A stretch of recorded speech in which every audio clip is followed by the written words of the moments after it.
Nós somos como cebolas. Fedem? Sim. Não! Fazem você chorar. Não! Camadas! As cebolas têm camadas. Os ogros têm camadas. A cebola tem camadas, entendeu? Nós dois temos camadas. Olá, Fabrício Fucarrori falando aqui com você e continuando a série de mensagens que a comunidade Encontro nesse mês de julho tem trabalhado, que é a série Sem Rodeios, conversas francas sobre temas difíceis.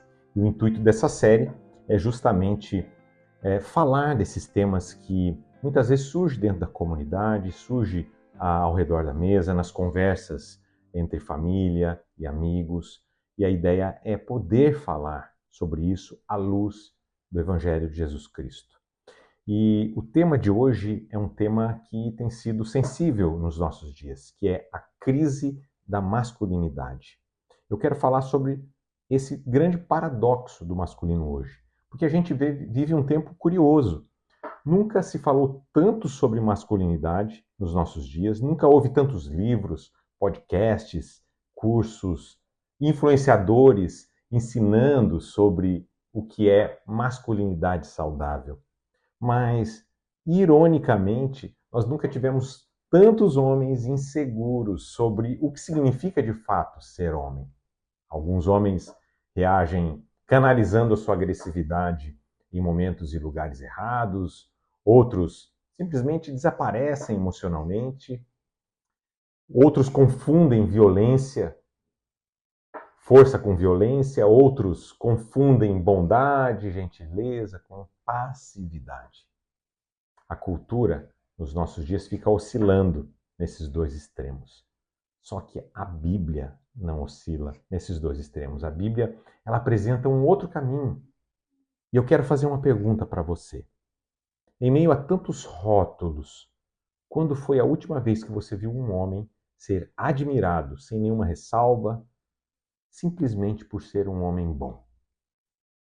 Falar sobre masculinidade hoje parece algo assim até perigoso, né? Você fala de uma liderança como atributo do masculino, alguém vai dizer que isso é machismo. Se você falar sobre sensibilidade como um atributo também, uma característica de um bom homem, alguém vai dizer que o homem ficou fraco. Mas sabe de uma coisa, Deus não criou caricaturas, Ele criou homens. E o texto de Efésios, capítulo 2, versículo 10, muito interessante, até trabalhado já pelo pastor André aqui em uma das mensagens dessa série.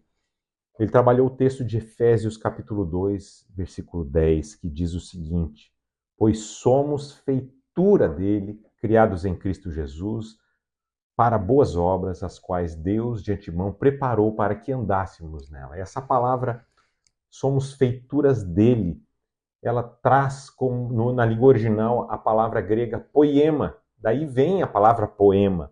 Mas essa palavra poema também pode ser traduzida como obra, criação, obra-prima. E olha que interessante. O pastor André também trouxe uma figura como exemplo para explicar essa questão desse grande problema, que é um carro de luxo. Imagina um carro de luxo, uma Ferrari, completamente destruída. Então você vê um carro daquele, que é uma obra-prima da engenharia mecânica dos nossos dias, toda amassada. Alguém vai olhar e dizer assim, poxa, o projeto desse carro era muito ruim. Obviamente que não. O projeto continua sendo algo extraordinário. O problema foi o acidente, foi o estrago, o amassado desse carro todo destruído. O problema foi o estrago. Isso também acontece conosco. O pecado destruiu o projeto de Deus. O pecado deformou esse projeto. A obra-prima continua sendo a obra-prima, que é o ser humano, o homem, a mulher, mas está amassado. No caso do homem, esse amassado recebe um nome, que eu quero chamar de abdicação da responsabilidade. Essa é a grande consequência. Ou numa palavra só, passividade. Passividade. Mas uma consideração sobre isso. o design original. O homem foi criado para assumir sua responsabilidade. É isso que a palavra de Deus nos ensina em Gênesis 2,15. Se nós voltarmos lá para o projeto original, foi isso que Deus fez. Deus criou o homem para assumir responsabilidade. Diz o texto de Gênesis 2,15. O Senhor Deus tomou o homem e o colocou no jardim do Éden para cultivar e o guardar. Antes da queda, antes do pecado, antes da maldição, Deus entrega ao homem uma missão: cultivar, guardar, produzir e proteger. E com isso você percebe que o homem foi chamado para o trabalho. E o trabalho do homem nunca foi um castigo de Deus. O trabalho não é consequência do pecado. A responsabilidade que Deus deu não é maldição. A maldição é o que o pecado fez com aquilo que Deus criou de bom. Ele pediu para o homem cultivar. Cultivar significa fazer crescer, produzir beleza, gerar vida, transformar caos em jardim. Transformar o caos em algo belo. Esse é o papel do homem. Ele falou mais uma coisa interessante no texto: guardar. Guardar significa proteger, vigiar, assumir responsabilidade. O homem foi criado para assumir um posto, não para ficar ocupando um sofá, sentado de forma passiva. Mas eu quero fazer uma observação importante aqui. Quando a gente fala de passividade, muitos vão pensar em preguiça, mas não é isso. Existem homens extremamente trabalhadores, mas que continuam profundamente passivos. Porque responsabilidade não é apenas produzir dinheiro, é assumir o lugar que Deus lhe deu, Deus lhe confiou. Você pode ser um excelente profissional, mas um marido emocionalmente ausente. Você pode ser um excelente empresário e um pai completamente omisso. Você pode ser extremamente ocupado, mas profundamente passivo. Porque passividade não é falta de atividade, é abdicação da responsabilidade. Tem um livro interessante que fala sobre essa tragédia de Adão. O livro é O Silêncio de Adão.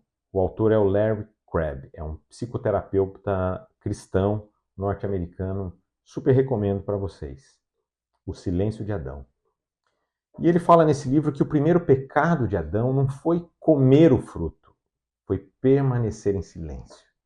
Porque a serpente fala com Eva, Eva responde e Adão estava ali. O texto lá em Gênesis 3, que narra essa história, diz que ela come o fruto e dá ao marido o fruto que estava com ela. Adão viu, Adão ouviu, e ele sabia que devia ser feito, mas não disse absolutamente nada. Às vezes, o maior pecado não é o que nós fazemos, mas é aquilo que deixamos de fazer. A passividade masculina não nasceu nos nossos dias. Nasceu lá no Éden e continua ainda hoje destruindo famílias, porque as consequências foram terríveis do pecado na vida desta família. Depois vem uma segunda consequência desse silêncio de Adão, quando Deus pergunta para Adão, depois do ocorrido: Adão, o que é que aconteceu, Adão? E Adão responde: a mulher que tu me deste. O homem que abandona a sua responsabilidade sempre encontra alguém para culpar. É a esposa culpada, é o governo o culpado dos problemas. É a liderança da igreja. Você não sabe a infância que eu tive, o pai terrível que eu tive. E aí vai as culpas.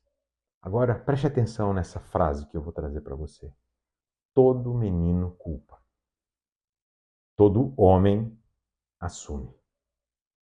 A pergunta que eu faço e deixo para você refletir é: em que área da sua vida você está presente de corpo, mas está ausente em responsabilidade? Agora eu quero trazer uma palavra importante também. Ó, segunda consideração.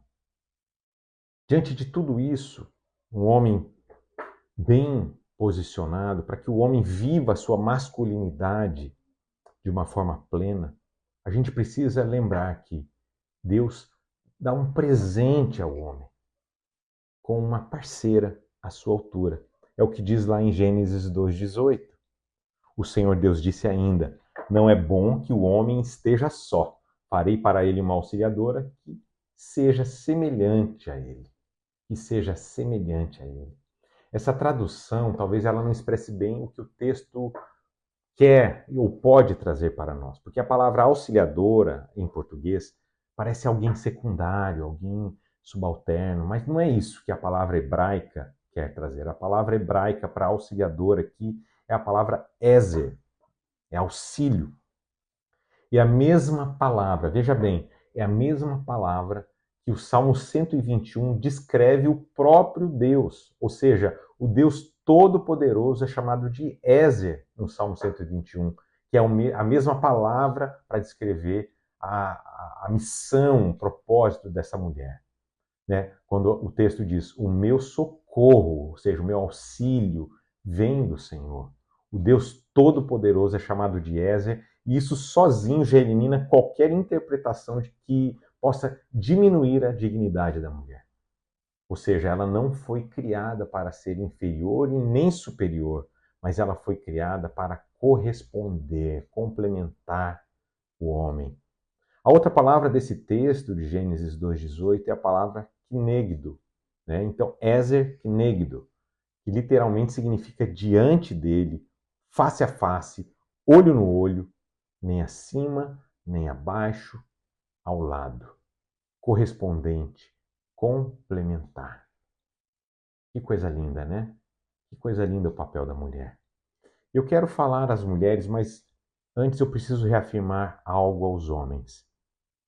A responsabilidade continua sendo nossa, mesmo Deus nos presenteando com essa mulher que corresponde à nossa missão, que vem como auxílio à nossa grande missão.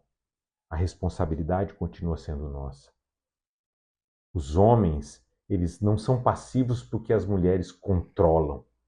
Essa culpa não pode ser transferida a ela. Lembra? Assumir. O homem assume. Mas você, mulher, as mulheres podem escolher não alimentar a passividade. Porque os relacionamentos são assim.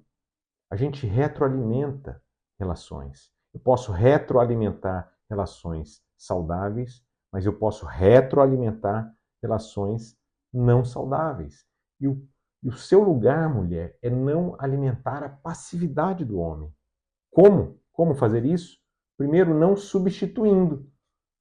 Tem muitas mulheres que acabam se tornando mães de seus maridos. E quando você faz isso, ele deixa de crescer, ele continua menino. Um outro jeito, mulher, que você pode fazer para não alimentar a passividade do teu esposo é permitir que ele assuma riscos, que ele amadureça, que ele aprenda. Porque quem protege alguém das consequências de tudo impede que essa pessoa amadureça. Olhe para o seu esposo como alguém capaz. É um ato de fé, é um ato de coragem. Mas a palavra diz que a mulher, ela é esse Ezer kinegdo, ou seja, ela é auxiliadora, ela é o socorro muitas vezes. E como fazer isso? Olho no olho, face na face, nem acima, nem abaixo. Confrontando com amor. Porque há momentos em que amar é dizer para o marido, olha, você está fugindo da sua responsabilidade. Falar isso com amor, não como mãe, nem como subalterna, nem acima, nem abaixo, mas de alguém que corresponde. Não para humilhar, mas para restaurar. Porque o amor verdadeiro nunca protege a pessoa das suas questões, ok? Terceira consideração que eu quero trazer nessa reflexão, nessa conversa, é que o modelo da masculinidade que a Bíblia nos apresenta não é esse modelo John Wayne, não é esse modelo grosseiro, é um modelo baseado em Jesus. Jesus é o grande modelo. A palavra de Deus lá em Efésios 5:25 diz assim: maridos, que cada um de vocês ame sua esposa como também Cristo amou a igreja e se entregou por ela. A cultura que nós vivemos apresenta esses dois modelos, o modelo John Wayne, o machão, ou o modelo homem bem apagado, o homem mosca morta. Mas a Bíblia ela rejeita esses dois modelos, esses dois extremos. Ela apresenta Cristo, Jesus Cristo. Interessante porque os gregos, eles admiravam o deus Hércules, forte. Os romanos admiravam César. E os judeus, eles esperavam um novo Davi. Então, Deus vem e apresenta um carpinteiro crucificado. E ele diz: é assim que um homem vence, como Jesus Cristo. O maior ato de masculinidade, coragem da história não aconteceu num campo de batalha, mas aconteceu lá no Gólgota, aconteceu numa cruz. Enquanto todos fugiram, Jesus permaneceu. Enquanto todos preservavam a sua própria vida, Jesus entregou a sua vida. Efésios diz assim: maridos, que cada um de vocês ame a sua esposa, como também Cristo amou a igreja e se entregou por ela. Perceba, a autoridade de Jesus nunca existiu para o seu benefício próprio, mas sempre existiu para o bem da sua noiva, a igreja. A autoridade que Deus nos dá como homens diante do mundo é em servir. Historicamente, os homens sempre serviram. Os homens se colocaram sob risco em frontes de guerra para lutar pela liberdade da sua nação, da sua própria família. Nós não podemos perder esse DNA, homens. Nós servimos para o benefício da nossa mulher, dos nossos filhos, da nossa sociedade. Esse é o modelo. Deus nos dá essa força como homens. Não é para dominar, mas é para carregar. Não é para exigir, mas é para servir. Não é para controlar, mas é para proteger. A pergunta então muda. Não é quem manda, é quem está disposto a pagar o preço, a assumir a responsabilidade. Quem paga a conta da sua força é a família ou você? Eu quero trazer como uma moldura final 1 Coríntios 16, 13 a 14, que Paulo diz assim: fiquem alertas, permaneçam firmes na fé, mostrem coragem, sejam fortes, façam todas as coisas com amor. É interessante que esse texto Paulo nos dá 5 imperativos. Vigiem, né? Estejam alertas, permaneçam firmes, sejam corajosos, sejam fortes. Então vem o 5º, que governa todos esses outros imperativos. Façam tudo com amor. Não adianta você vigiar, permanecer firme, ser corajoso, ser forte, mas fazer isso sem amor. Força sem amor produz brutalidade. Amor sem força produz só um sentimentalismo. O Evangelho produz homens fortes que usam sua força para amar. Vamos terminar? Durante toda essa mensagem, você talvez tenha pensado: bom, eu falhei. Então, como homem, eu falhei. Eu quero dizer, se você chegou a essa conclusão, bem-vindo ao clube. Porque Adão falhou, Abraão falhou, Moisés falhou, Davi falhou, Pedro falhou. Todos os grandes homens da Bíblia falharam. Mas existe um homem que nunca falhou: Jesus. Onde Adão permaneceu calado, Jesus falou. Onde Adão fugiu da responsabilidade, Jesus assumiu uma responsabilidade que nem era dele. Onde Adão culpou a sua noiva, Eva, Jesus morreu pela sua noiva. O primeiro Adão, lá do Éden, nos levou para longe do jardim. Mas o segundo Adão, Jesus, ele abriu novamente o caminho da vida. E é por isso que a nossa esperança não está em nos tornarmos homens melhores. A nossa esperança está em permanecermos junto do homem perfeito, que é Jesus. E somente Ele vai restaurar a obra-prima que Deus criou. E você é essa obra-prima. Eu quero encerrar lembrando de uma ilustração interessantíssima que o pastor André trouxe na primeira mensagem, que é quando uma ovelha cai de costa, ela não consegue levantar sozinha, ela precisa de um pastor. E ela fica se debatendo, se desespera e não consegue levantar. Ela precisa do pastor de ovelhas para colocá-la de pé de novo. Você, homem, se você for como essa ovelha, estiver virada e não consegue levantar, peça ajuda. Assuma que precisa de ajuda. Se você caiu, saiba que pedir ajuda não é o fim da sua masculinidade, é o começo da masculinidade. Procure alguém maduro na fé, procure seu pastor. Se necessário, procure um terapeuta, mas não fique tombado. Eu quero deixar um desafio com vocês. Homens, saiam do silêncio de Adão. Assumam a responsabilidade que Deus confiou a vocês. Não para dominar, mas para servir. Mulheres, sejam essa presença forte que corresponde, que encoraja, que confronta com amor, com respeito, sem substituir aquilo que Deus confiou ao homem, que é a responsabilidade dele. Igreja, uma palavra para você, que nós sejamos esse lugar onde os homens quebrados não são cancelados, mas eles são restaurados. Onde os carros batidos podem voltar a funcionar de novo. Onde os poemas que foram rasgados podem ser reescritos pelas mãos do autor da vida. Porque Deus nunca abandona uma obra-prima que Ele mesmo criou. Vamos orar? Deus, obrigado por essa palavra, por essa mensagem, por esse grande desafio. Que os homens que estão aqui nos ouvindo possam ser restaurados, que eles possam ser abençoados, que eles possam ser conduzidos pelo homem perfeito, Jesus Cristo. Que ele seja sempre o nosso modelo.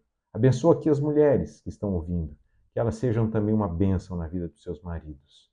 Abençoa a igreja que está aqui também ouvindo, para que a igreja seja este lugar onde homens, mulheres, jovens, crianças, todos sejamos restaurados à semelhança de Cristo. É a nossa oração em nome de Jesus. Amém.